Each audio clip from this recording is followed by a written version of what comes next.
एकीकडे कमी पटसंख्येमुळे शाळांचा समायोजन सुरू असताना दुसरीकडे राज्यात 8,213 गावांमध्ये अजूनही प्राथमिक शिक्षण देणारी एकही शाळा अस्तित्वात नाही अशी आता बातमी समोर येते। इथल्या मुलांच्या शिक्षणाचं काय, भविष्याचं काय हा प्रश्न सध्या उपस्थित होतोय। केंद्रीय शिक्षण सचिवांनी या गंभीर शैक्षणिक दुरावस्थेवर लक्ष वेधत परिस्थिती सुधारण्याचे तातडीचे आता निर्देश दिलेले आहेत। नुकतीच 2025-26 साठी म्हणून समग्र शिक्षण अभियानाच्या अर्थसंकल्प नियोजनासाठी ऑनलाईन पद्धतीनं बैठक पार पडली आणि या बैठकीत केंद्र सरकारनं हे निर्देश दिलेले आहेत।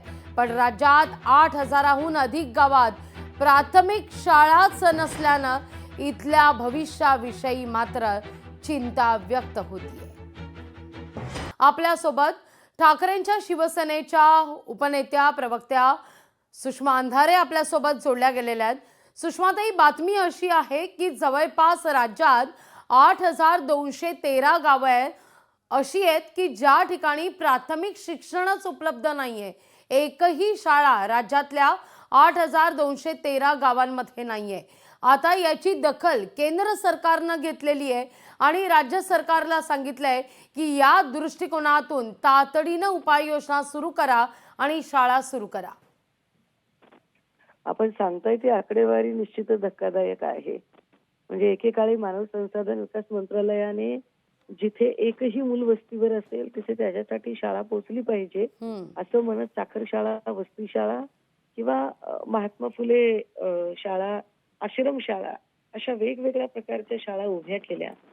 मात्र ज्या पद्धतीने आपण आकडेवारी सांगताय ते हॉरिबल आहे।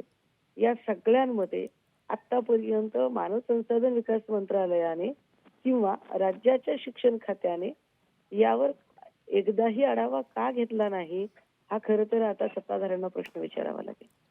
अगदी सुषमाताई, धन्यवाद आमच्याशी संवाद साधलात त्याबद्दल। लोकशाही मराठी ऐका, पहा, जागरूक रहा।